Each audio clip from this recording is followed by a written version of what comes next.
All the roll and go, where am I to go? Meet Johnny, where am I to go? For I'm a young and a sailor lad, and where am I to go?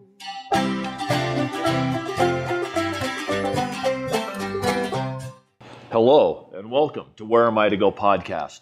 Today we are in Casper, Wyoming, which sits on the Oregon Trail, and we are going to be going through the National Historic Trails Interpretive Center. Okay, and that is here in Casper, Wyoming.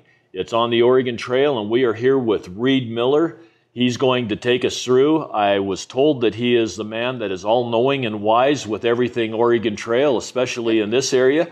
I think that he's probably got a wealth of knowledge. I was told that he's been working here at the Interpretive Center for a lot of years, so I'm sure that he has some good experience and some great knowledge on the Oregon Trail. The Oregon Trail has always held massive intrigue to me. I don't know why. I've traveled the thing from Missouri all the way out to Oregon a couple of different times. And in fact, we just did the Pony Express Trail Museum.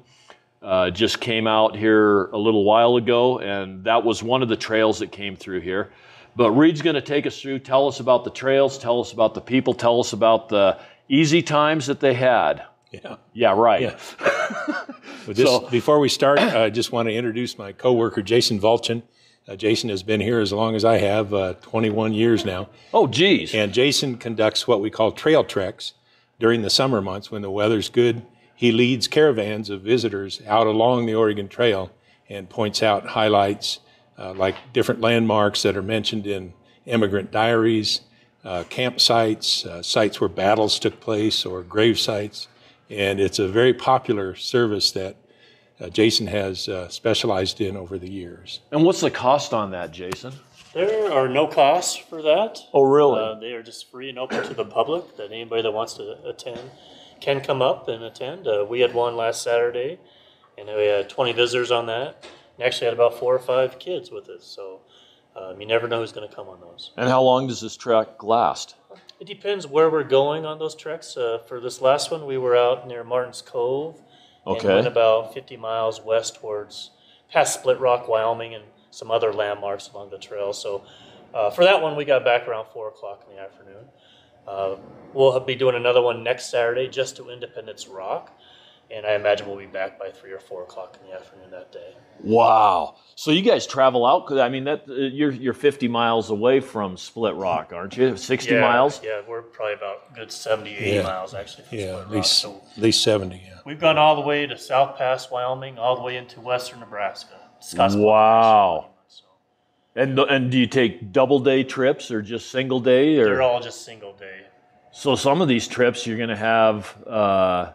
If you're going to South Pass, you're 2.5 hours away. Yeah, there's sometimes we leave 8 o'clock and we get back 6, 7 o'clock at night. So, yeah. Wow, I'm going to have to get your schedule on that because this would be highly intriguing to me. Sure. Thank you for being here. And, have a wonderful time as you're going through. Oh, we're going to. Like I said, the Oregon Trail has always been a major intrigue to me. And I don't know why I feel a connection to it, but I do. And it's I think we all do as Americans, regardless of our heritage, whether we're an indigenous person or someone whose family immigrated to this country from Europe or some other part of the world. It is a chapter in our history that spans almost a half century, this great overland immigration period, and it affected many, many lives. We get people in here every week that have ancestors who traveled the trails. So it resonates with just about all of us on some level. And we have school children in elementary grades 3, 4, and 5 that are, in Wyoming at least, in a curriculum that focuses on American history and Wyoming history. So this is a magnet for the school groups as part of that curriculum to come here every year. I'm sure it is. There's just so much history on this trail. Yes, sir. And as far as graves and stuff, there were a lot of people that were buried on the trail. And you know where a lot of these are, and you can point them out, and who's buried there, because they kind of buried them in unmarked graves for the most part, didn't they? They did, but they also buried them sometimes with a headstone on them. And once you find a headstone with a name, there's a group of people out there affiliated with a association called the Oregon California Trails Association, Okay. also known as OCTA. And they're a great group of men and women, and they do research on the pioneer trails. They do research on pioneer graves. They do backstories. They write books, materials. They have an annual convention that they hold every year. 2 years ago, it was held here in Casper. So there are books, and books that we actually have here in the bookstore that talk about pioneer graves and any information they can find with them. Wow. So do you so in your treks taking people, do you find artifacts still, or has the trail been pretty much picked clean of the artifacts? No, we'll come across things every now and then, but we just leave them there. That's kind of a requirement if you find something. Yeah, we just leave them. We found a couple cans a couple years ago that were old pioneer-related cans in perfect condition under some sagebrush. That was one of my favorite things I remember finding, and just in perfect condition. This last trail trek we had, we found some iron and some metal or rusty iron stuff, we think probably from a wagon that came off right along the trail. So there are things still out there. But we just leave it all there. So. Now, do you also have access to a lot of the private property that the trail went through? We do, and the folks with OCTA, the Oregon California Trails Association, we partner with them, and they usually go out with us on these treks, and they know a lot of the ranchers and get a lot of the contacts for us to go on. So yes, so we do go on public land and private land. That is way cool. Because a lot of the private land you can't access unless it's through something like this. Unless correct? you have permission. Just permission from the landowner, yes. But the whole reason we do these is to build more connections and to reflect on the past. And when you're actually out there standing in a wagon rut or a swell or looking at a place where people were camping or et cetera, it just kind of makes your hair stand up, and the stories kind of come to life when you're out there thinking about the past. And while you're doing this, do you just envision how hard it must have been? I mean, I can't imagine anything worse than standing on one side of Nebraska and being able to see the mountains on the other side of Nebraska, because it's so doggone flat. I mean, if you climbed a tree, you could just about see all the way across the state. And thinking that it's only going to take you, 50 days or 100 days to get across that, so that you can finally get to the mountains, where it's going to take you 5 miles a day on some of the days, or did they average more than that, even going over like South Pass and some of these mountainous areas? You're talking an elevation difference of a couple thousand feet. Oh, at least, and their progress varied every day depending on the circumstances of terrain, as you mentioned, but also weather and any complications they may have had with illness or death along the way. And resupply issues slowed them down. Livestock that wandered away from camp at night had to be found in the morning and gathered up and yoked up. But what a disappointment to wake up in the morning and find out your animals were nowhere to be found. You would be lucky to find them in many cases. But yes, what you mentioned about being able to see the distance of your journey ahead of you is important to keep in mind, because out in this open country, distance is very deceptive and difficult to measure. But there was really about an average of, I would say, anywhere from 12 to 24 miles per day that was achieved by the overlanders. And once they were experienced at moving camp, of course, they were able to sustain a fairly consistent progress rate every day. Now, the other thing I'd like to bring up is, from my understanding, people did not ride in their wagons. They walked beside them. So you're talking about walking 15 to 20 miles, 24 miles a day. That's right. On foot. That's right. Man, woman, and child. Correct. And in many cases, barefoot or with worn-out shoes. If there was an opportunity to trade with Indians along the trail, one very popular trade item was moccasins. The immigrants would try to acquire a pair of moccasins to replace worn-out shoes. But yes, in order to preserve as much room as possible in their wagons, in their conveyances, for supplies and food and implements that they needed along the way and at their destination.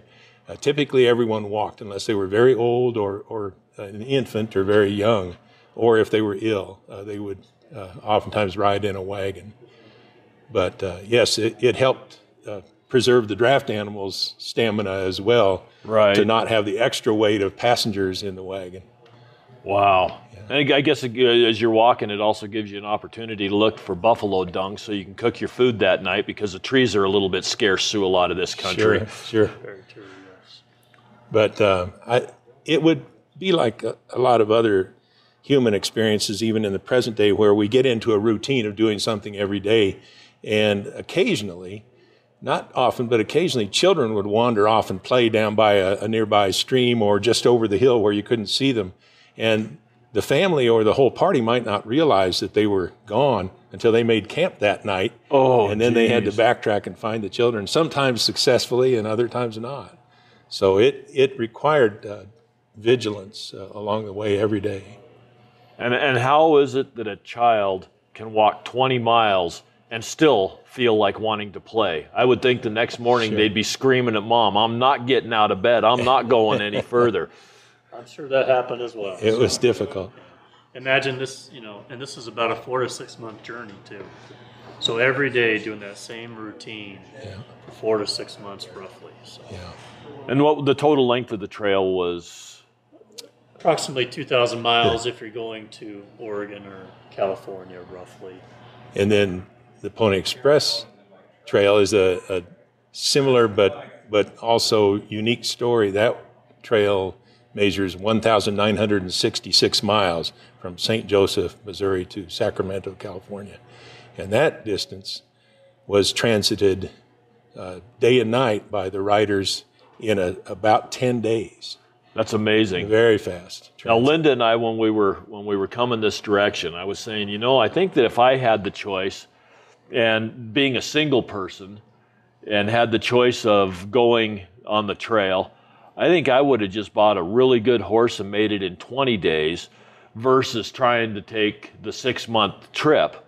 But maybe that wasn't even an option. I don't know whether that would have been or not, but. Well, it would have been an option, but maybe not the most successful one after the first couple of weeks, because your horse might go lame, it might get bit by a rattlesnake, you would run out of grain to feed it pretty soon. You would have to be able to transport the materials that you needed along the way and at your destination, but also what the horse needed. Right. You'd need to be able to repair a harness or saddle.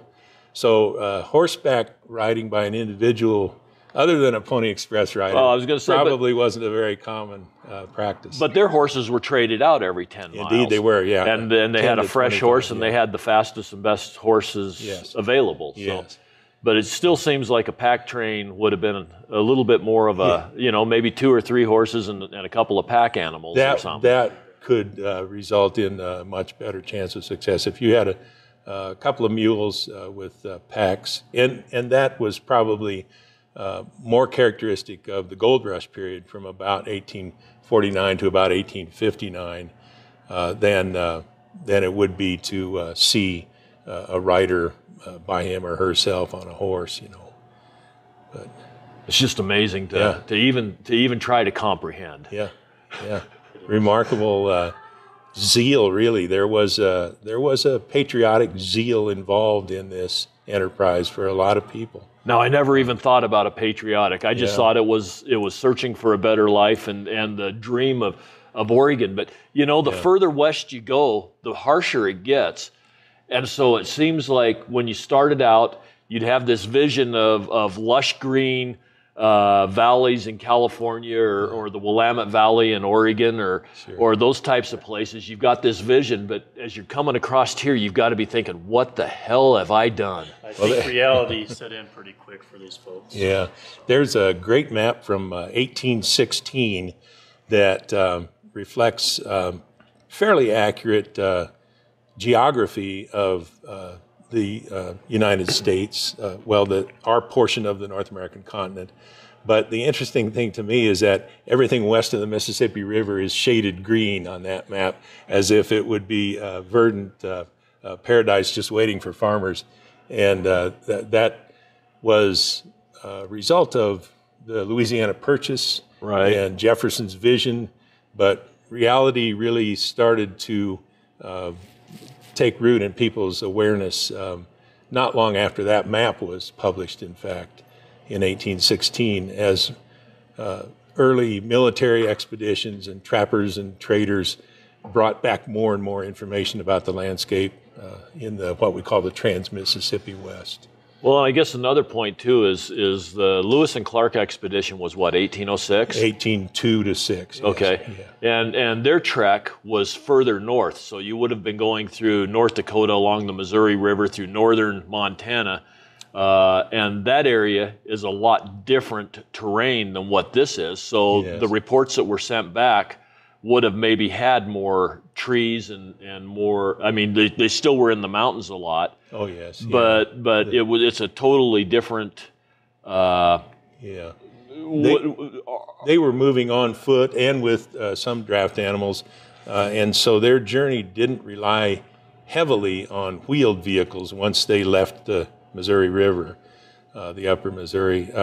But Montana country is a lot different than Wyoming country and Nebraska country as far as their trek along the Missouri, I would think. Kind of similar to following the Platte across Nebraska and Wyoming. Similar vegetation types, similar terrain. But yes, once they reached the Rocky Mountains, everything changed dramatically for them. And it would have been virtually impossible to take a wagon train, for example, along the route that they definitely pursued. Yeah. A lot more mountains, really. Oh, yeah. Yeah, a lot steeper grades and much more heavily forested up there. Okay, so what trails followed this, and what was the year span? Well, we interpret here at the National Historic Trails Interpretive Center 4 routes that were one and the same route. So they were essentially following the Platte River system to this point, and then they diverged over on the western side of present-day Wyoming. But 3 trails of migration in order of their use by immigrants were the Oregon Trail, Mormon Pioneer Trail, and California Trail. And the Oregon Trail saw its first big movement of people out of the heartland, Missouri and Illinois and Indiana, to the Oregon country in 1843. Okay. Then the Mormon pioneers left winter quarters, which at that time was in what was called Indian Territory, just on the west bank of the Missouri River, north of present-day Omaha. Okay. And their first organized expedition took place in the summer of 1847. Okay. They had left Nauvoo in the dead of winter in 1846, and then in 1847 they headed for their Zion at the Great Salt Lake Valley. The big immigration to California, of course, started in 1849, but really surged by 1852 with the gold rush in California.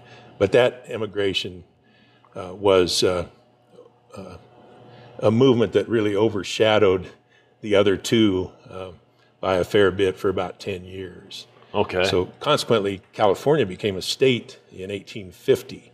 Oregon didn't join the Union until 1859, so there was a bit of a delay there. But now, when the railroad came in, did it follow this? It followed the Oregon Trail basically too, didn't it? Well, or the Mormon Trail, because I guess Prominent Point isn't that where the 2 rails joined together? Promontory, Utah, yes. Yes. Yeah. And so did that follow more the Mormon Trail once it left? Well, it followed what we call the Central Overland Route, and that was also characterized to a large extent by the Pony Express Trail in 1860 and 61.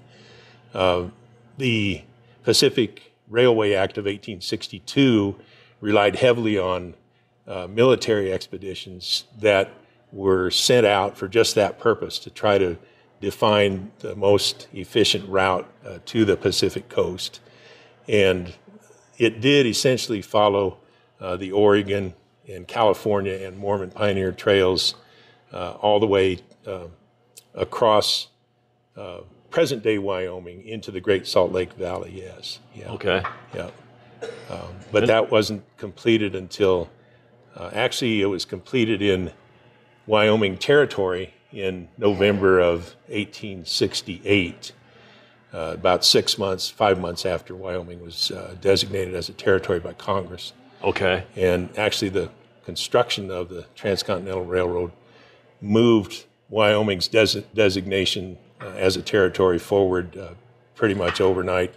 But it was another 22 years before Wyoming became a state and was added to the Union in 1890. So everything had its own time frame, but everything's also connected. Yes, the overland immigration really followed routes that were traveled initially by indigenous people between watersheds and over summits of mountain ranges. South Pass was key to getting wheeled vehicles over the Continental Divide, and that knowledge came about through an interaction between Robert Stewart and 6 other men that traveled east with him from Astoria in the winter of 1812, 1813. Okay. They encountered Native people who indicated to them that there was a passage across the Continental Divide, and they found that, and that information made its way to St. Louis in April of 1813 with Stewart and his party. And subsequently, his journal made its way to Washington, D.C., where President Madison shared that information with Albert Gallatin, who was Secretary of the Treasury, and also with former President Thomas Jefferson, and also Edward Tiffin, who was the first commissioner of the General Land Office. So these men were early on informed that there was a way to travel safely overland with wheeled vehicles to the far west as early as 1813. They had that knowledge. But they hadn't started the westward trek at that point in time. You said they started in about 1840, correct? 1843 was the first big organized immigration to Oregon, to the Oregon country. Okay. Part of the delay was the War of 1812, of course, with Great Britain, but that also resulted in a large element of the incentive for Americans to move to the far west, even if it meant traveling overland for 3 or 4 months, to help hold the British at arm's length in what we call the Pacific Northwest, right, in the present day. So that's where the patriotic zeal came in that I mentioned earlier. I was going to ask you about the patriotic zeal. There were people like Jesse Applegate, who came out of Missouri and was one of the leaders of that 1843 expedition. He was a surveyor at the time. He left behind several parcels of wonderful, beautiful agricultural property in Missouri, just abandoned it altogether. Really? To go to Oregon. Wow. Sure. Well, okay, and so what was the advantage of taking the Oregon Trail across land versus going around the Horn? I mean, that's the way that they had to do it, is down around South America in order to come this way. The time frame would have been approximately the same. Okay, now as we come into this facility, they've got a nice bookstore. They've got the front desk. What's the admission rate here? I'm glad you asked.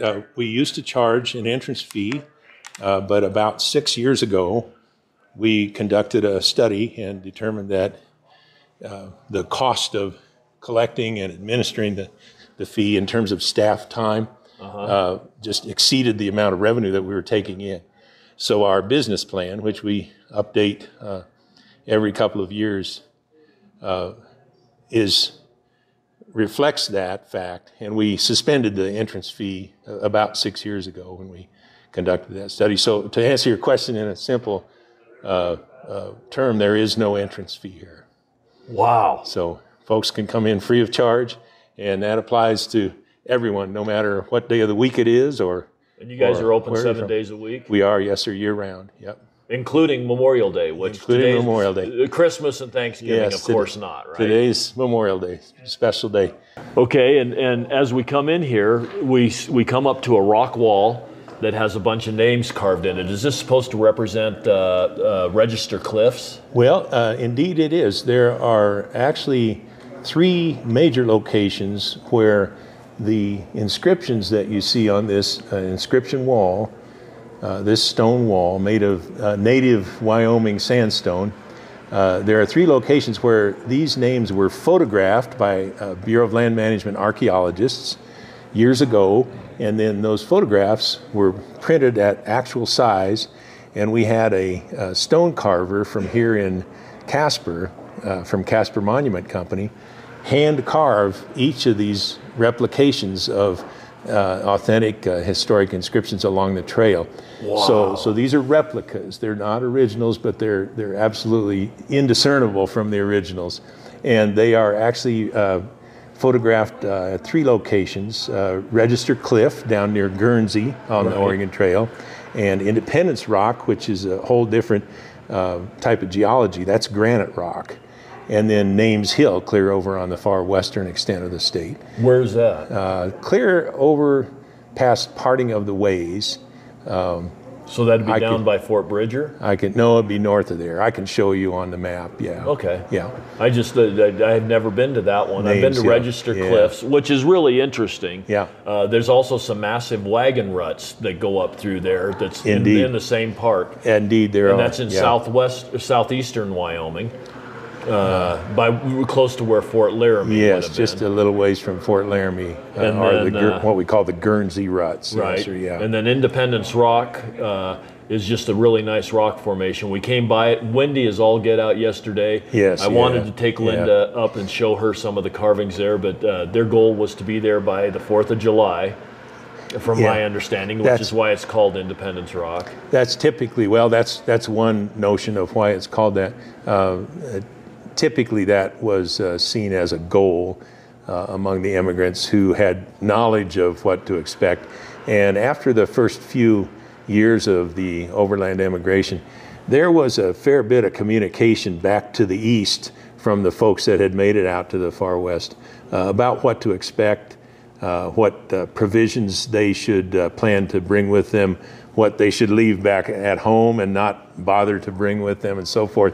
And so one manifestation of that knowledge was the Emigrant's Guide, published by William Clayton, who was with the Mormon Pioneer Party in 1847. Okay. And he detailed the distance along the Mormon Pioneer Trail to the nearest quarter mile, and made note of features like a good source of fresh water, or a good campsite with firewood, or a place where there was a rock overhang where they might get shelter from a storm, a place where they might find good fishing in the streams, or a good opportunity to hunt for wildlife, and so forth, where there were graves, where they encountered Indians, and so forth. And that Emigrant's Guide sold for $1, and it was a very popular guide that folks relied on. Another example of how that knowledge was shared can be found in the story of James Clyman. He was a fur trapper in the 1820s with William Ashley. In his later years, when the fur trade died out in the 1830s, he eventually became a guide for immigrant parties going to the far west, and he led 2 parties to the far west, and eventually he settled in California. Okay. But the remarkable thing to me, Loren, is in 1843, when the first big Oregon immigration party went overland, when they got to the Willamette Valley in Oregon, Peter Burnett, who was one of the leaders with the Applegate brothers of that large party, wrote a fairly detailed account of what items would help you succeed in the journey, and what items you should plan to leave back at the farm and never see again. And he sent a letter to that effect, by ocean-going vessel from the mouth of the Columbia River down around Cape Horn, and that vessel took that letter up to New Orleans, up through the Gulf of Mexico, where it was published in the Picayune, New Orleans Picayune newspaper. And then newspapers of the day shared stories pretty frequently. The telegraph was starting to move west at that time, but it hadn't come west of the Mississippi yet. But New Orleans and Baltimore, Boston, New York, they all had connections where they could share a letter like Peter Burnett's instructions pretty efficiently within a matter of days. Wow. And so people were pretty well informed. One of the things that impresses me too is the quality of the mapping that improved significantly once the emigration started, and as a result of these military expeditions that were looking for routes for transportation infrastructure is the term we might use in the present day. Those maps improved significantly with Fremont's expeditions in the 1840s. He had a cartographer that drew very detailed maps. And so one of the things I started to mention that impresses me is the fact that people understood the significance of the continental divide to the geography of the continent. Okay. They knew that once they reached the continental divide, they were on the Pacific Ocean side of our geography, of our Rocky Mountain topography here. And that was reassuring to them psychologically because it was a tremendous goal to have achieved that. And how disappointing to come across Wyoming where we have two continental divides. Well, now today there's a continental divide, a national scenic trail that you can hike. Yeah, and it comes down from the northwest part of Wyoming down right through the central part of the state and comes out into Colorado, south of here. So folks gained a lot of knowledge and they shared a lot of knowledge to get to the far west. Now, what about Jim Bridger? He was pretty instrumental in a lot of it. I know that when we did the Fort Bridger podcast, that there was a map on the wall that just totally blew my mind because being from Wyoming, I was able to see all of the. I understand what the map looks like in Wyoming, and Jim Bridger, just from riding his horse, I don't have any idea how he did this, but he was able to sit down and draw all the mountain ranges, draw most of the topographical things that are in Wyoming. They had that map up on the wall, and it was just amazing that he could do it from memory. Sure. To do that, but these other ones were more surveyed. The Fremont expedition was more of a surveyed map, correct? Yes, more reliant on instruments for creating lines of latitude and longitude and accurately measuring distances with a measuring wheel, for example. But Bridger's knowledge was instinctive and committed to memory because he knew in part that in order to understand the landscape, he had to use it to his advantage, and his knowledge of the landscape meant the difference between survival or perishing out here, especially on your own as a fur trapper. He was credited with being a good friend of Chief Washakie of the Eastern Shoshone people. He's also credited with conversing and consulting with Brigham Young about what their potential destination would be like, and is given credit for that. How much of that is accurate, I don't know, but I believe that there must have been a great deal of knowledge that he related to folks that were coming west in more ways than one, culturally and geographically as well. So. And what year he was a fur trapper? So he was out here in the 1820s. 1820s to about 1840, 1850. Didn't he lead a couple of expeditions or wagon trains also, or did he not? I think there is an account of him leading one, but I'm not certain. I'd have to reference that with a couple of books to find out. Pretty amazing. All those early mappers and explorers are really quite amazing people. Oh yeah, they're the a whole fur trade they're thing. a whole story unto themselves. But I wanted to, and I'll find out more about Jim Bridger's experiences in relationship to the immigrants. I think in general, my guess is that he may have had mixed feelings about the immigration of Euro immigrants, Euro Americans coming into the West, like many other mountain men and trappers and traders had. But I'll have to get back to you on that question. He maybe didn't feel the patriotic duty that some of the others felt. Well, I think he probably did, but his cultural experience here was more interfacing with indigenous people. Good morning. And probably for good reason. I'm guessing that he didn't want to be a city dweller, Right, for example. right. Yeah.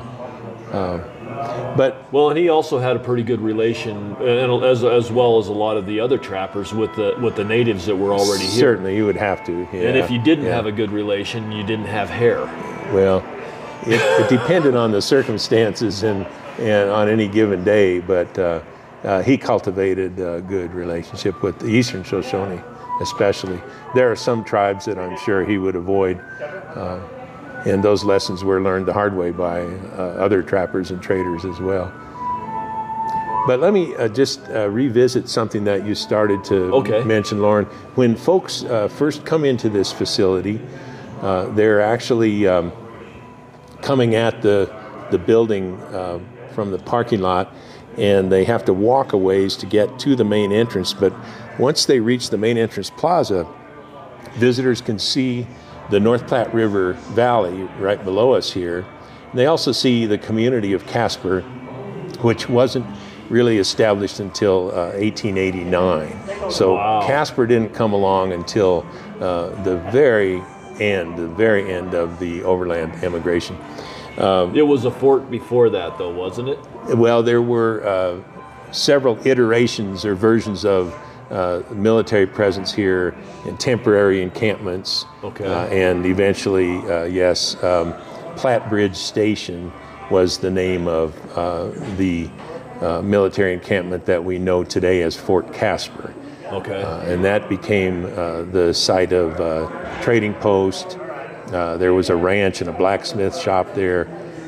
It became a Pony Express relay station, and then a telegraph relay station. So Casper really was put on the map even 20 years after that by virtue of the Chicago and Northwestern Railroad coming here. But that's a different story. We touch on that sometimes in special presentations, but it's not really profiled in our exhibits. Well, I'm going to be doing a podcast next today at Fort Casper. Good. I'm going to get that history also. Excellent. I'm glad to hear that, because Fort Casper has its own story to tell. It's related to the larger story that we treat here with more broad brushstrokes, if you will, of interpretation. But Fort Casper is the real deal, and it is very faithful recreation of buildings and the parade grounds of that Platte Bridge Station at the time of the Civil War. So you're in for a real treat. And they also have an outstanding traditional museum that highlights the history of not only of the fort itself, but also of the Casper community and to an extent the immigration through this region. But you asked me a question a minute ago, and I don't want to I've lost track of it here in our conversation. I'm gonna kind of all look over back the map. while you think for a second. Okay. He was talking about the view as you're coming in. Yes. It is absolutely amazing. You walk. I've been to Casper lots and lots of times. I've been to the event center. This is in the same parking lot as the Casper Event Center, Yes. where they have concerts and everything else. That's right. Yeah. But as you're walking around the corner here, they've got this vista viewpoint that looks out over the city of Casper, over the Platte River. It's right now we're very green, which is Yes. kind of rare for Wyoming. Yeah, it's beautiful. It's beautiful when you look out over there right now.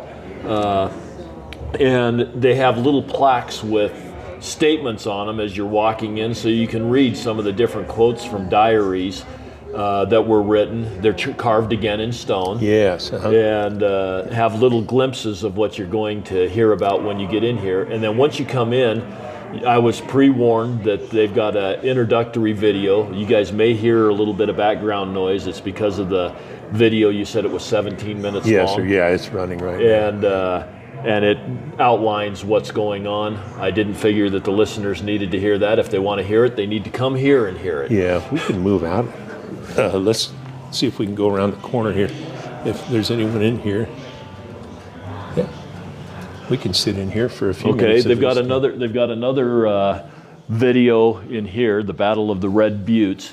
And they've got a mock teepee in here and some other things. Tell us about this room. Well, this room is devoted to the story of 3 battles in the Plains Indian Wars.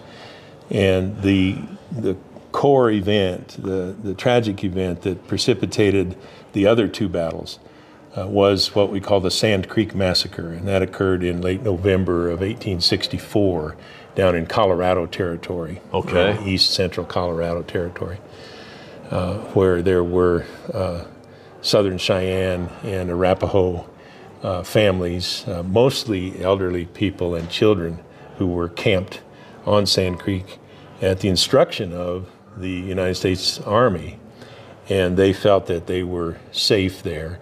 They had an American flag flying on their chief's teepee, but they were just mercilessly attacked by the Colorado militia at dawn one morning, and about 200 people perished in that massacre.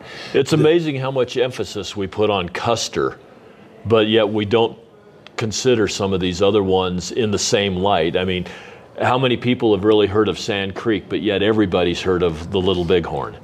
Yeah, I think maybe there's, my perspective on that is that the experience of General Custer was a resounding, loud and clear defeat for the United States Army. And that doesn't set well with a lot of Americans, but in fact it happened, and it happened for good reason. But that precipitated even more tragic fighting still for another 15 years in the Plains Indian Wars, which culminated at Wounded Knee, of course. But this exhibit does focus on the Sand Creek Massacre in a remarkable way. We have interviews with descendants of some survivors of that fight. Okay. And they are featured in this 27-minute video in the Battle of Red Buttes exhibit here at the Trails Center. Then there were 2 battles on the same day, July 26, 1865, within sight of where we're standing, Loren, just about 7 miles west of here. Oh, really? At Platte Bridge Station, and about 3 miles west of there. And the first one in the morning was called the Battle of Platte Bridge. The second one, later that same morning, is typically referred to in the present day as the Battle of Red Buttes. Okay. And they were intimately related. There was an overwhelming alliance of native warriors here. Oglala Lakota, there were Southern Arapaho and Northern Cheyenne people who came here to try to stop the immigration along the Oregon Road. And also, if they had been more focused and coordinated, they could have wiped out the entire contingent of cavalrymen at Platte Bridge Station. but they suffered some losses, and that precipitated sort of a fracturing of their alliance, and the tribes went their separate ways that day without pressing their advantage. So this video and the exhibit here in this room addresses that story.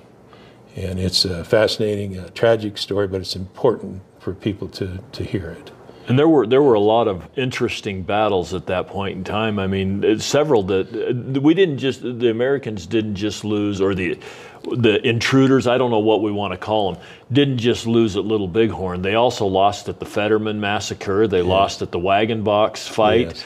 There were several other fights that were pretty extreme, but the natives ended up conquering at those points in time, but they still weren't able to shut down what was coming. No, they held their own for a great many years. Actually, we think of some of the wars that America has pursued in the Middle East to fight terrorism as being our longest running wars, but in fact, the longest running war that the United States of America has engaged in was the Plains Indian Wars, and that spanned 35 years. 35 years. No clue.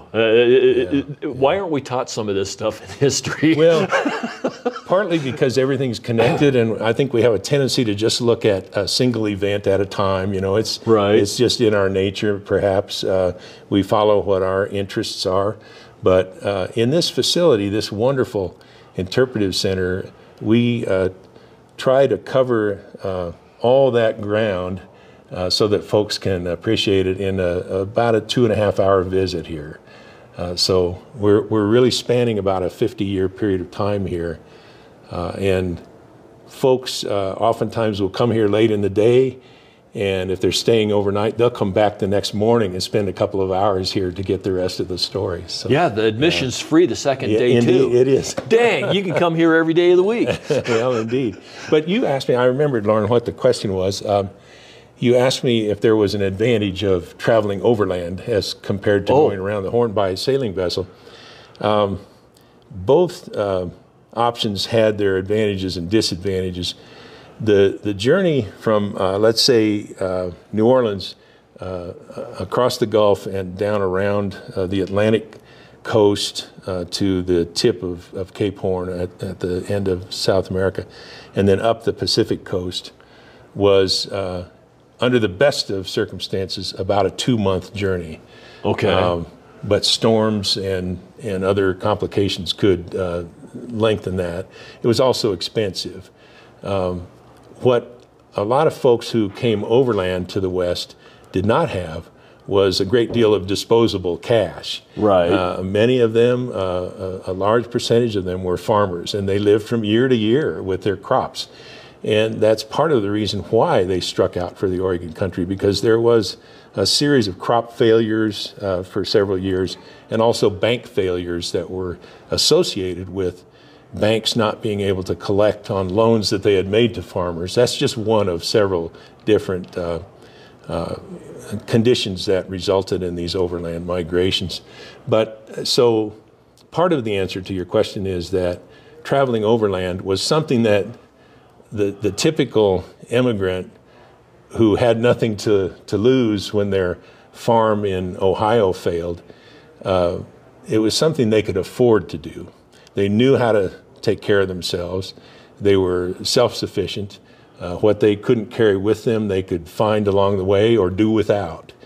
And if they could trade some items for provisions along the way, so much the better. And that's what they did. The journey was lengthy, and it came with real hazards.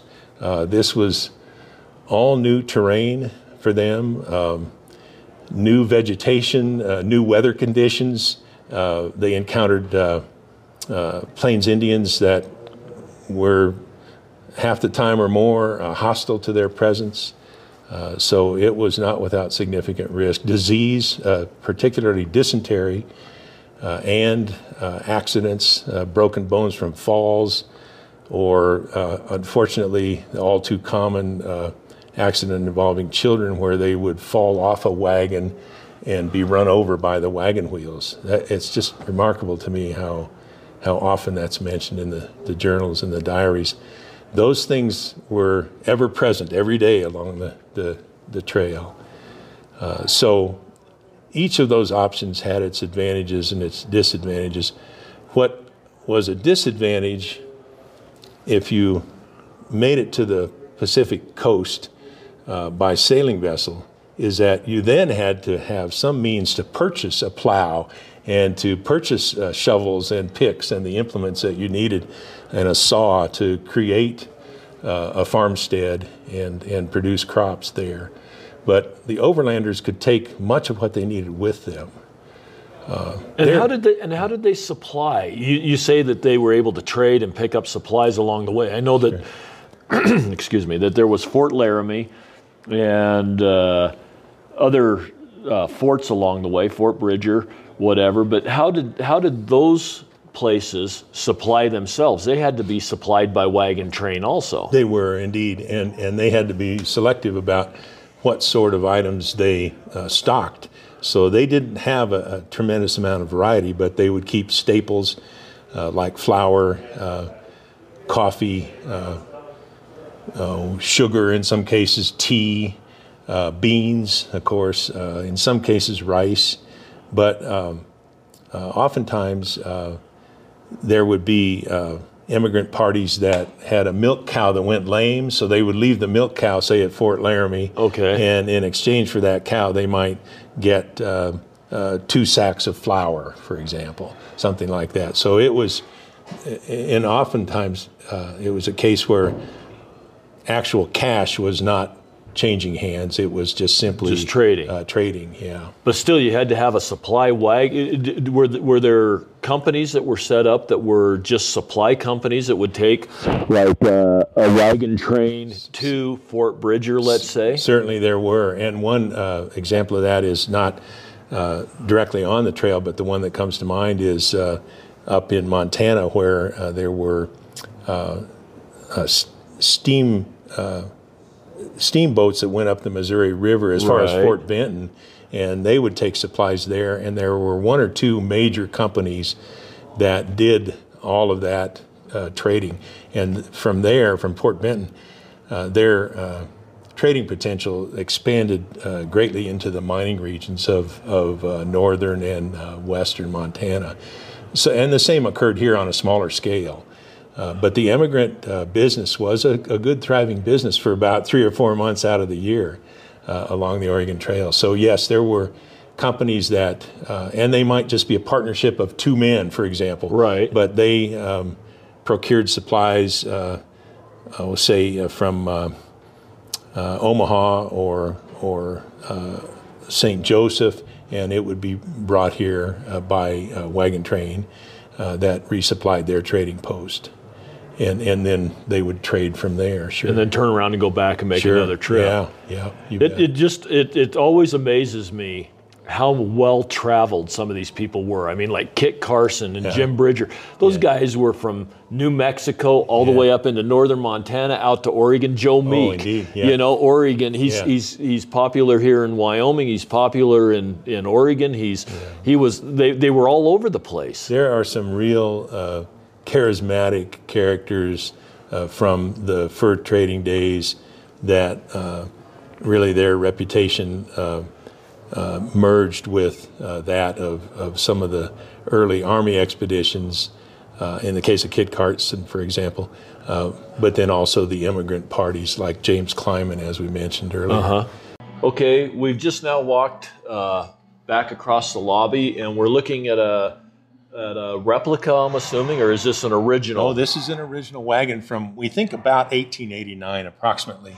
It's a heavy-duty farm wagon, but in the historic period, we don't know that it made the journey on the Oregon Trail. However, in 1993, the sesquicentennial of that first big Oregon immigration party of 1843, this wagon did make the full length of the Oregon Trail in a reenactment. Really? And that reenactment is actually featured for a moment in our orientation video.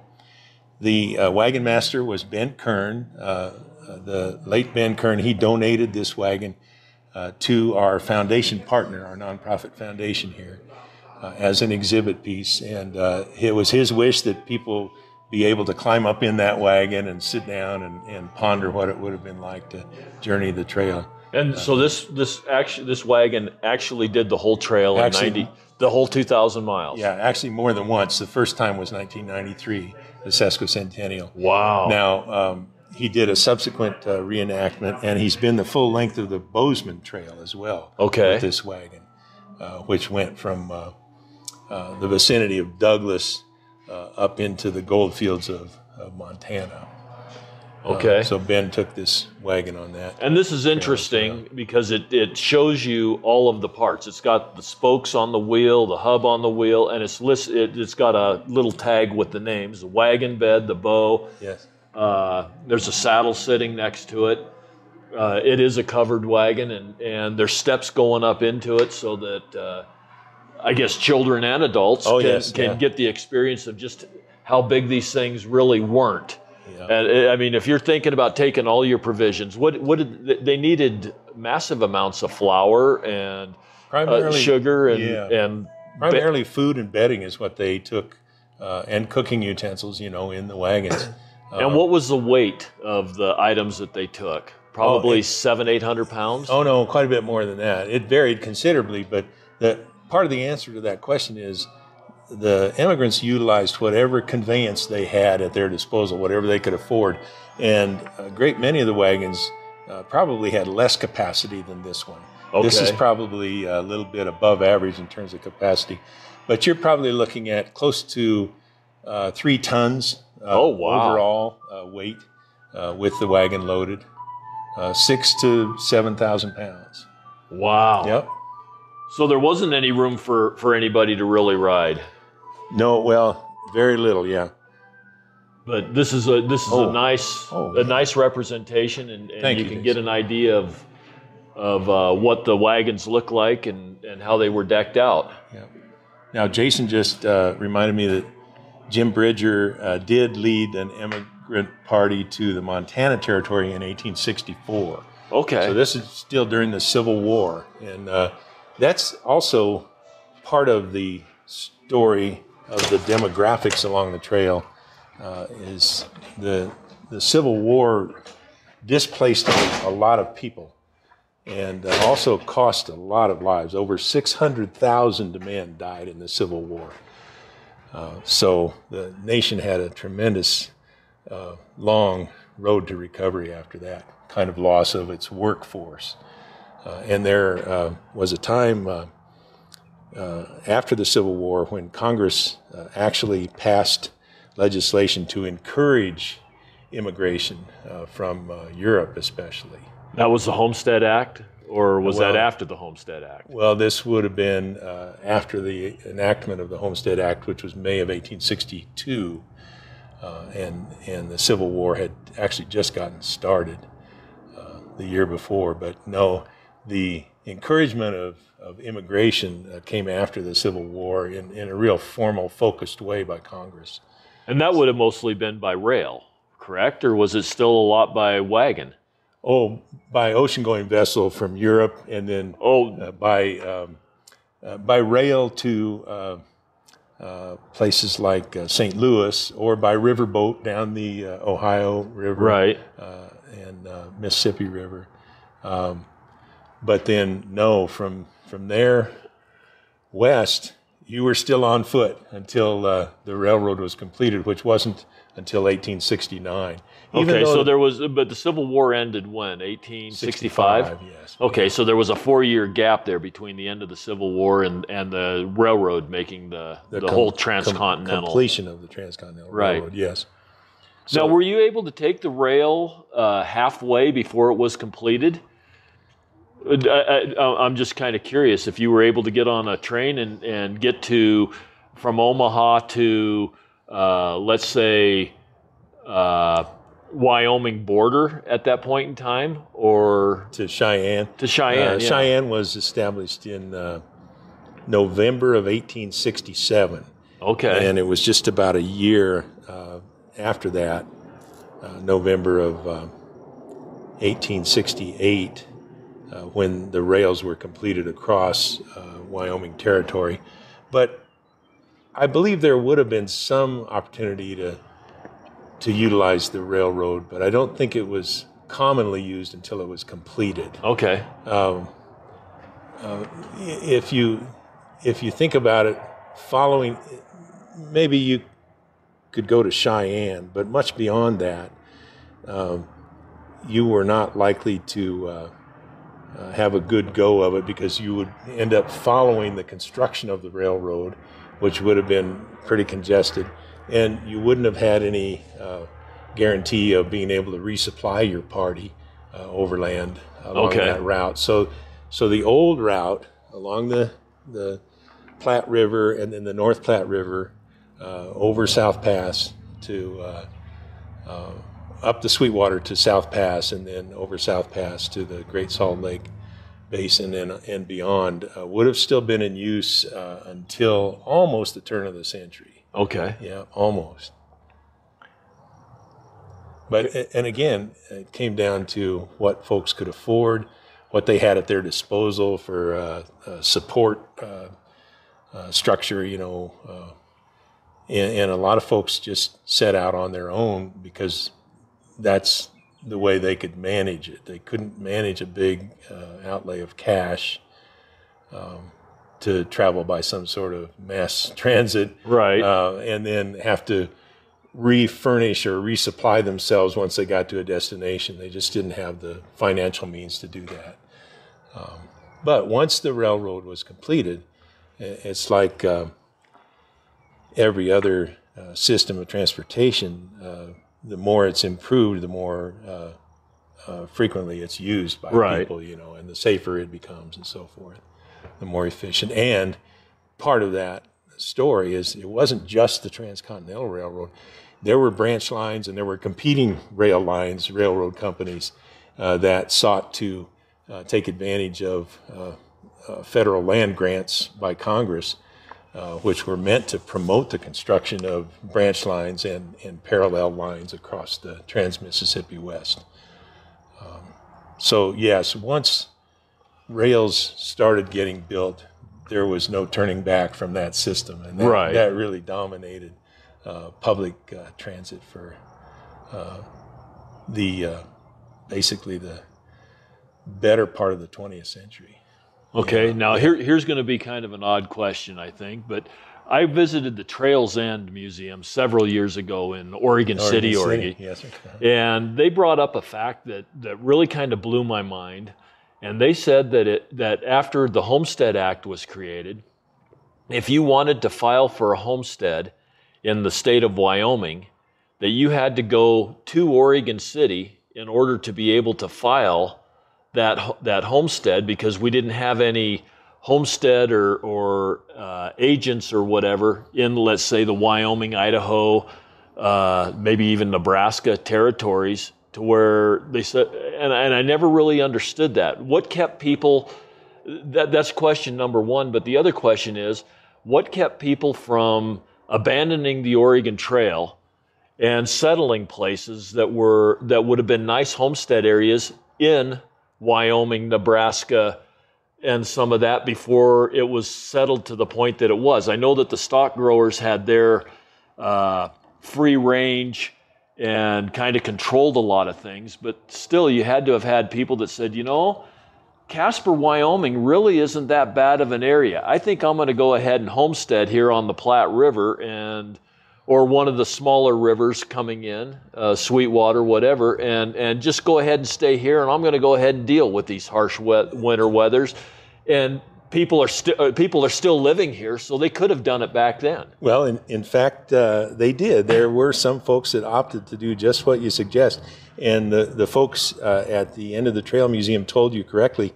The Homestead Act, which we see as a real incentive for people to move west. In other words, it's sort of codified or institutionalized the emigration, if you will. Okay. And it happened, again, in the early stage of the Civil War. So it accommodated the fact that people were being displaced. But they went to locations that they knew something about, as opposed to striking out for the most part into the unknown. Right. There's just this fundamental. There's a couple of fundamental human qualities at work here. One is curiosity, but another one is just this kind of low frequency fear of the unknown. Okay. So, but not everybody thinks the same way. And the folks that did what you described were called preemptors. Preemptors were people who got out ahead of the formal survey of the public domain that was being conducted by the General Land Office. And they settled along stream courses, like you suggested, Right. where there was a continuous flow of water, or water was available year-round. Even if the stream froze over in the winter, they could still access the flow of that stream. And also, along stream courses, generally speaking, there was better grazing opportunities and better opportunities to cultivate a garden or a crop, right? The soil was somewhat more accommodating of agriculture along stream courses, whether they were narrow or broad stream courses. But yes, much of Wyoming is and has been classified for, since the Geological Survey was created in 1879 and actually did formal classification of the value of lands for their highest and best purpose. Much of Wyoming is classified as most accommodating of grazing. Right. So it really took folks who were willing to live on their own, or very self-reliant, stock growers, to settle Wyoming for the most part. And getting to the point of documenting a homestead, again, Wyoming wasn't established as a territory till July of 1868. And when a territory was defined by Congress, and only Congress can do that, there would be fairly early on in its designation the assignment of Surveyor General by the office of the President. The President would say, well, I want Dr. Silas Reed to be the Surveyor General in Wyoming Territory, and his headquarters will be at Cheyenne City on the Union Pacific Railroad, which is halfway between Omaha and Salt Lake, by the way. And that's what happened. President Grant designated Silas Reed, Dr. Silas Reed, who had significant experience in Illinois as Surveyor General, to be the Surveyor General of Wyoming Territory. But he didn't arrive here until the spring of 1870. And there were already people who came to Wyoming Territory associated with the construction of the railroad who were chomping at the bit to establish homesteads. So the legislation had been in place for almost 8 years before he arrived on the scene to say, okay, we're going to start surveying along the railroad proper, and then we'll branch out. Folks couldn't wait for that. And that's characteristic of Americans. That's characteristic of the overland immigration. We didn't want to wait for somebody to wave a green flag and say, okay, now you can head west. They were going to go when they were ready to go. And the same was true for homesteading in Wyoming. So a preemptor is someone like you or I who said, you know, that Sweetwater country looks really good for raising cattle. I'm going to head out there and I'm going to establish a claim that I think I can manage, of a manageable size, that has the resources, good fresh water and soil, maybe some shelter from the wind in the rock formations out there where we can establish a homestead. And even though that area hadn't been surveyed yet by the Surveyor General and his deputy surveyors, you could still do that. You could claim a plot of land, but it was incumbent on you as a preemptor to go to the nearest general land office, district office, and file your entry claim. And in doing that, you had to pay a registration fee, and you had to pay to have your claim surveyed so that it could be designated on a map. So it wasn't free. If you were a preemptor, you had some expenses that you were responsible for, but that did happen quite frequently. And it happened farther east from here as well. So it just amazes me that somebody would decide to stop here, but still have to go all the way to Oregon in order to file their survey claim. And then where did they find their surveyor? Well, I mean, did they have to bring a surveyor back from Oregon in order to get it surveyed, or did they accept just Fremont coming through and doing his surveys and say, "Oh, okay, he could survey this for me"? Well, I doubt he would take the time to do that. But you know what I'm just. But yeah, well, there are variations to the answer to that question. One is that, as I mentioned earlier, for example, Jesse Applegate and other folks of that time were skilled at surveying, at least to the extent where they could lay out irrigation ditches on the contours of the land to help, water their hay fields, But some of those folks had that skill, and they could create a map, and they could define measurements from a locating monument. It was called the USLM, United States Locating Monument, which would be a big granite rock set in the ground if they had access to one.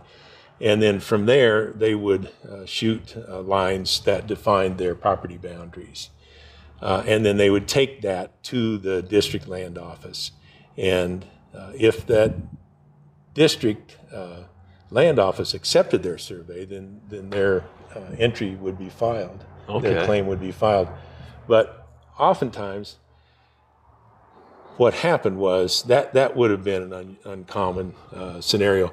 What happened was by the time the deputy surveyors, who were actually trained surveyors with a good reputation, and they were contracted by the Surveyor General in Cheyenne to go out and survey different areas of Wyoming Territory.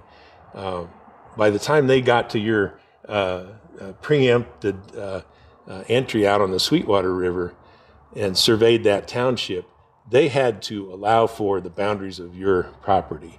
And undoubtedly there were adjustments made so that the boundaries of your claim would match the boundaries of the survey of that section or subsection, for example, to make it easier to document and transfer ownership from you to someone else subsequently. Yeah. In other words, now mining claims were very oddly shaped trapezoids that didn't align with lines of latitude and longitude, except in very rare circumstances. They defined an area on the ground that you were saying, this is where my claim is. And it didn't matter whether those lines matched lines of latitude and longitude. And they were accommodated in that way. And there's still a great many of them in the West today like that. So, we have some really weird property lines in the state. Sure, indeed. But the folks that went to the far west, to the Oregon country, were, one way I characterized them, Loren, is that they were the children and grandchildren of Americans who, in some cases, who had fought the British in the War of 1812, and grandchildren of perhaps Americans who had fought the British in our War of Independence. So part of their incentive for going to the Pacific Northwest was to hold the British at bay. And what they did was they forced Congress to come to terms with what was called the Oregon Question. And that was, where should we define the boundary between the British territories and the American territories? In other words, Canada and the United States. And finally, Congress did define that in 1846, called the Oregon Compromise. And that line defined our boundary with Canada in the present day, basically. I mean, with some subsequent variation in it. But it took a great many Americans coming into that country to get the attention of the British and make them realize that they were far outnumbered within just a couple of years. And so far things were peaceful, but that could turn, you know. So that's where I see what I referred to as the patriotic zeal coming into play, where people were willing to leave everything they knew and even friends and even family behind, maybe never to see those people again. Right. And strike out in part for this purpose of saying, no, this is American territory. I love your take on the patriotic duty part of it. It is something that I have never even considered. I always just thought it was search for a better life and willing to take a risk to make it there. But the patriotic part of it really puts a different twist in my mind on the whole thing. Yeah, it's absolutely part of the incentive. And Great Britain wanted a solution to that boundary question as much as America did, you know. Right. Because neither party wanted another war.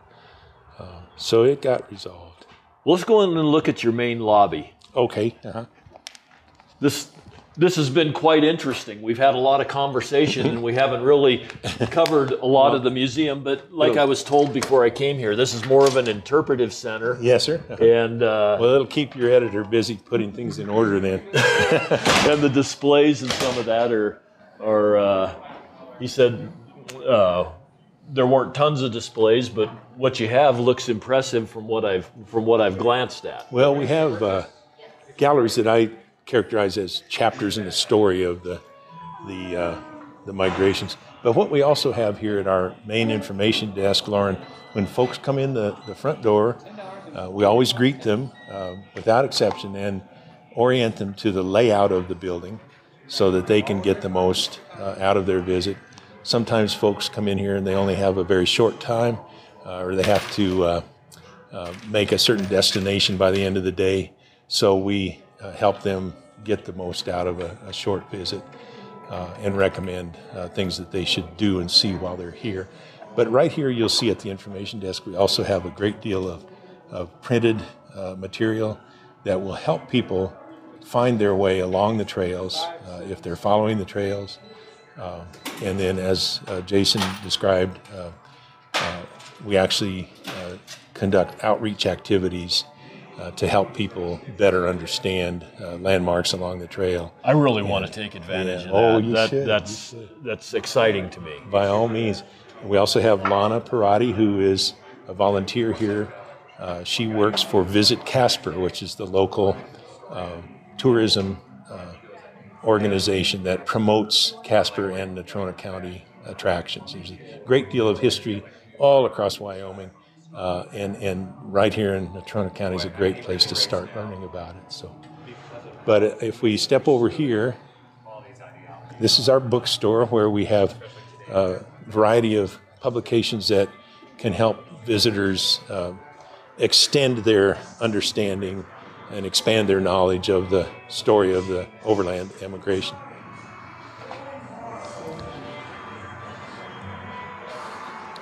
Is the video still rolling? Yeah, looks it started like it again. Yeah, it's okay. Well, let's see some of your other areas that you were talking about, and we'll come back so that we're not competing with them. Well, we might be because the galleries are very open, so we'll hear that soundtrack as we're walking through here. But what we start with in the permanent galleries is the ways of the peoples, and this is a look at prehistoric people's presence in this region. And one focal point is an archaeological site that's just about a mile to the southwest of where we're standing right here. It's a Clovis culture site. Okay. It dates to about 10,000 years before the present. It was excavated in the 1970s by the late George Frizen. Dr. Frizen was the state archaeologist for the state of Wyoming for years. And I'm familiar with him, and the reason is he discovered the Mammoth site or he excavated the Mammoth site over in north of Warland. Right. And he's found some pretty interesting things there. Yes, he's been all over the site, and one of his specialties is this period of time and bison kill sites. Mammoth kill sites, too. And mammoth. This site, and keep in mind, there were no horses involved at this time, 10,000 years before the present. But this is a site where Clovis people were fortunate to be able to encounter bison in a blowout where the sand was difficult to navigate for the bison. So they were able to approach them close enough to kill them with spears. And you got a buffalo skull here. Yeah, a replica skull. You've got a buffalo hide. You've got some other native artifacts, some horn items, a horn spoon. Right. All components of the bison's body and skeleton. And what is the bag over there? Is that a bladder? That's a stomach there. That's a stomach, okay. And they use that for a bag. Indeed, or it could be used as a cooking vessel to heat food in as well. We have listening stations where there are 3 tribal variations on the story of the origin of individual tribes in this region. So those are kind of fun to listen to. And then we have a panel here that talks about the importance of bison. And also, along with a bison head mounted. People don't realize how big those animals are. Yes, they're formidable. They're 2,000, 2,500 pounds, some of them. Indeed, and they were here by the millions. That's just amazing. Yes, it is. You know, the Army's strategy after the Civil War was to control the Plains Indians by basically exterminating bison. And it was successful to a large extent. Fortunately, things are being reversed now, and we're seeing a resurgence of bison on the continent in different locations. We're also seeing tribes reintroduce bison onto the reservation lands. Oh, really? With a great deal of success. On the Wind River Reservation now, the Arapaho people have reintroduced bison, and they have about 100 head living there now.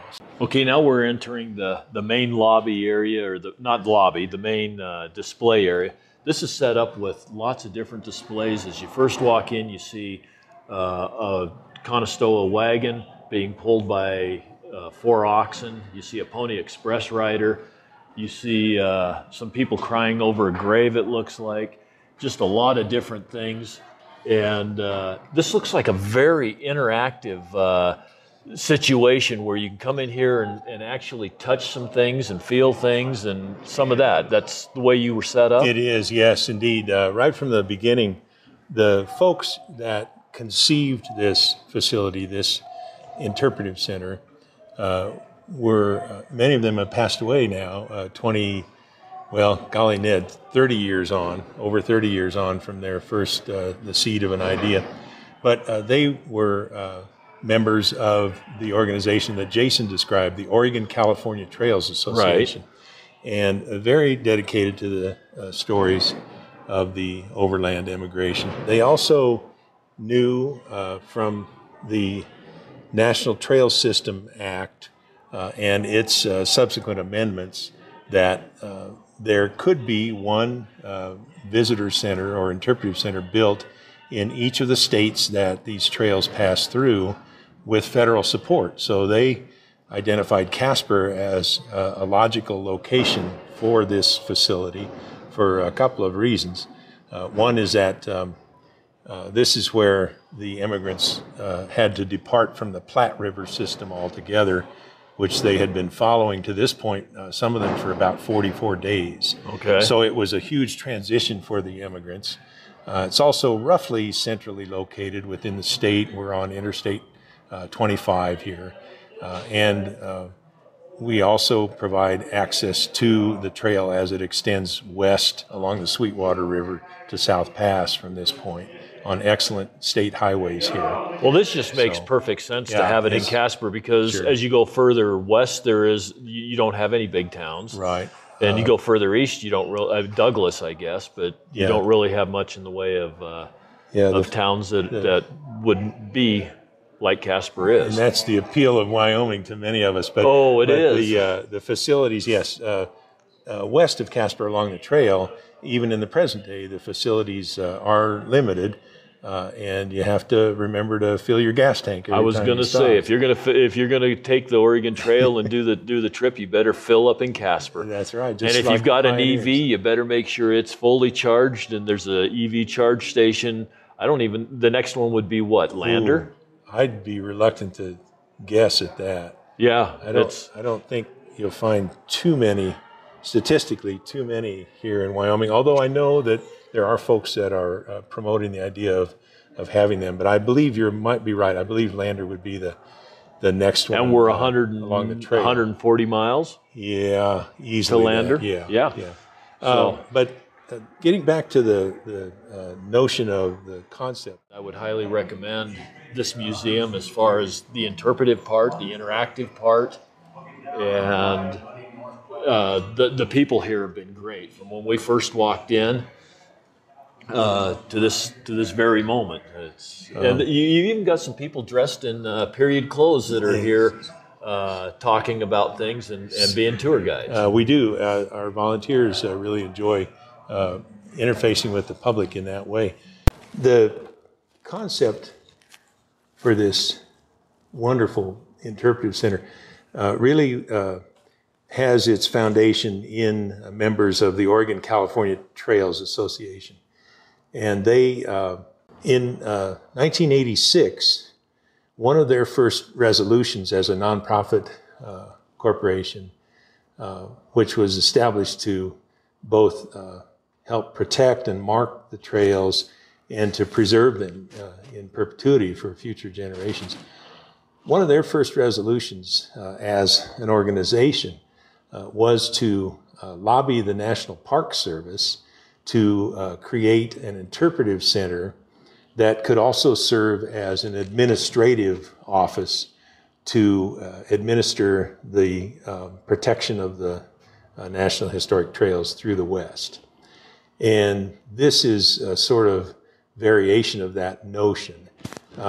There are chapters of the Oregon-California Trails Association in different states, and the Wyoming chapter really took the lead by proposing Casper as a location for that.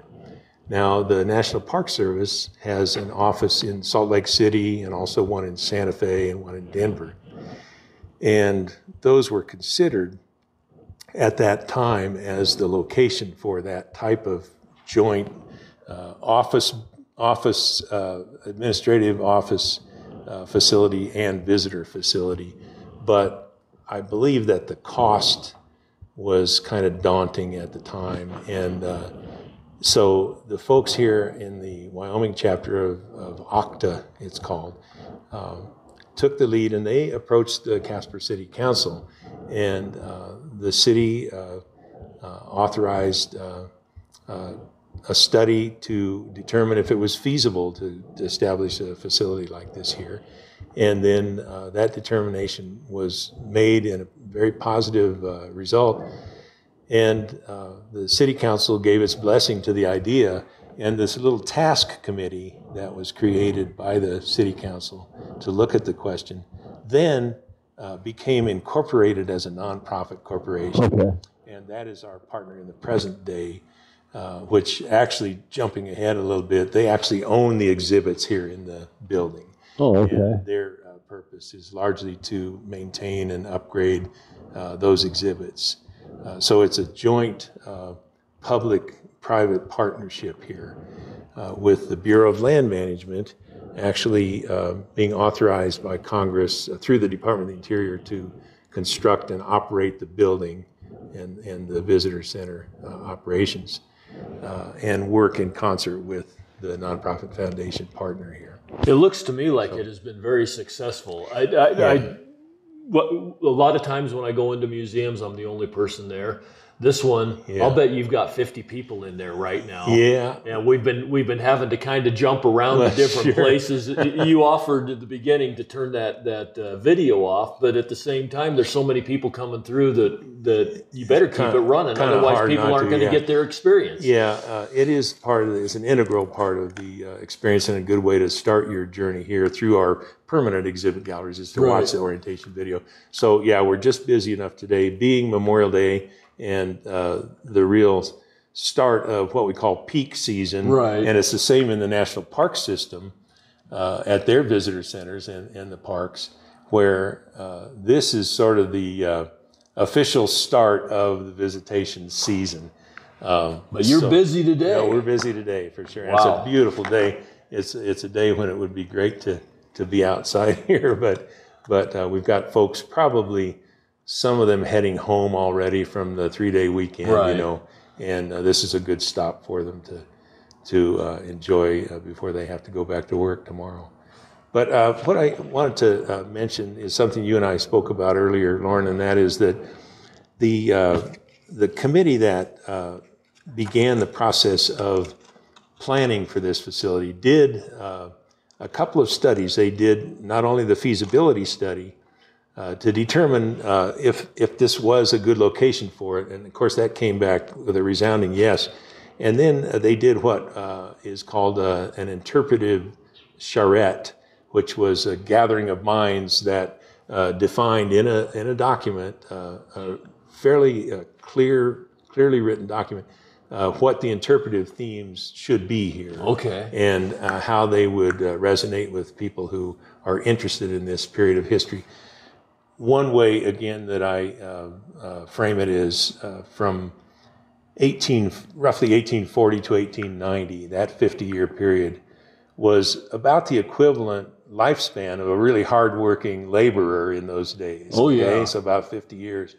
And during that time frame, there were 12 states that joined the Republic from west of the Mississippi River. Wow. Okay, 12 states. Think about that. And so what I like to ask visitors, especially high school groups or even busloads of seniors that come in here, is how many states have joined the Republic in your lifetime? Yeah, right. And the answer is 2, right? Maybe. So, yeah. Yeah, maybe. Alaska was 1859, right? Well, actually... 1959. Yeah, Alaska and Hawaii, 1959. I believe. And see, that was before my lifetime. Oh, okay. So the best I can hope for is Puerto Rico and Guam. Well, and there's still, the jury's still out on them, right? Yeah, exactly. Those are territories, yeah, you bet. Or protectorates, I believe the term is. But that aspect of what we interpret here is intimately linked to the General Land Office, which existed for 134 years. And the General Land Office was tasked with surveying and disposing of the public domain. In other words, only Congress can authorize the disposal of the public domain. And it did that by establishing the General Land Office in 1812 within the Department of the Treasury. And its purpose was to survey that unsettled part of the continent and then dispose of it to settlers through various forms of legislation. And the Homestead Act being just one of those acts, one of those statutes that allowed people to enter onto the public domain in an officially recognized way within a framework, and they had to follow certain steps in order to eventually receive what was called a patent. Now, the patent is the name of the document that reflects transfer of ownership of a portion of the public domain to a private individual. Okay. And then subsequent to that, if on your land out on the Sweetwater where you got a patent for that, you could sell that to someone else, but that document reflecting that transaction is called a deed. Right. So it's a different, it's sort of the same general idea, but it's a different form of conveyance from different parties, So the General Land Office, which existed right up till 1946, really facilitated the settlement of the public domain. Still to this day, the majority of the land surface in the Rocky Mountain West is public domain. Right. It's public lands, yeah. Which is one of the reasons we love living here. Yes, indeed it is. Indeed it is. But getting back to the concept of this center, the folks who conceived it and promoted it and who went to Congress, they went to foundations that provided grants for this type of endeavor, and they went to the general public, both locally and statewide in Wyoming. They went to the state legislature. Funds were brought to bear on the construction of this place from all around the country, donated funds and grants. And their concept was a place where people could come to learn. No more complicated than that. And then the framework would be that roughly that 50-year period of the overland migrations. But they wanted, these were all family people. They wanted children especially to be able to interact with this history, because it has been widely recognized for a long time that if there's a tactile, an element of an exhibit that you can touch and interact with it with your senses other than just simply reading a passage of text, you're more likely to retain what you learn. Oh, exactly. And that's absolutely true here. The exhibits were designed with that in mind. And I have to tell you a story now. Okay. The original executive director, Edna Cannell, of the National Historic Trail Center Foundation, which was organized as a nonprofit corporation in 1993, was a force of nature. And when we first opened, and one of our first school groups came here, there was a little girl, a third grader, who was joining her class at the end of their visit out in the lobby, preparing to get on the bus. And I was at the information desk when they came out of the galleries. And that little girl said, she was melodramatic in her expression of her experience here. And she sort of staggered a little bit as if she was exhausted. And she said, "I think I learned too much today." and when I told Edna has passed away now, but when I told her that story, she smiled and she said, "That's what we like to hear." Well, they got to come back to learn more. They do. And just to close that circle of what you just described is that those children that visited us 21, 22 years ago are now coming back as parents with their own children to visit this place. Isn't that awesome? So it's just wonderful. That has more meaning to us than just about anything else here. To think that this story can resonate with families, some of whose ancestors were immigrants on these trails and settlers in Wyoming, right, like you described, that they bring their families back. It means everything to us. And it honors the legacy of the folks that conceived this place. So.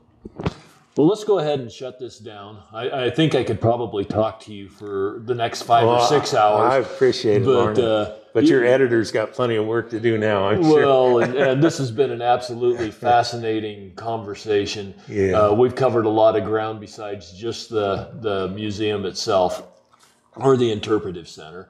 I so appreciate your time, Reed. Well, thank you. And spending it with me and you guys allowing me to do this. Sometimes these federal facilities are a little bit hard to get podcasts at because they don't always know how a person's going to represent it when it comes across. Oh, well. And I've had a little bit of problems just in the past getting into some of these. This one was very easy to get into. Your facility here is awesome. Your views on your viewpoints as far as your verandas are excellent. They really are beautiful. And I always finish out my podcast by saying the world is full of wonder. People need to get out and explore. That's right. This place you can explore life's past as far as immigrants and trails and hardships, and there's so much to learn here. And everybody have an absolutely wonder-filled day. Yes. And Thank to you, get Loren. more of our podcast, you can find us on Spotify, Apple, many other platforms. We also have a website where you can go at whereamitogo.com. And we're also on Facebook, where we usually post a few pictures of where we're at. I don't post a lot of pictures because I want people to come and see. Yes, indeed. And that is at Where Am I to Go Podcast on Facebook. Okay. And our email address is whereamitogo podcast@gmail. So again, I appreciate it, Reed. You're welcome. Thank you very much. Thank you, Loren. We're very grateful to you for coming here and spending time with us and encouraging folks to visit, because there's no substitute for coming here in person. So this is the reason I do the podcast. Sure enough, yeah. Is it's one of those things that you can watch a football game on TV and see the up close, but you don't feel the experience, and the feeling is worth everything. that's right. Just go to a Cowboys game in Laramie and you'll see the proof of that. There you go. Thank you. You're welcome. All the roll and go, where am I to go? Meet Johnny, where am I to go? For I'm a young and a sailor lad, and where am I to go?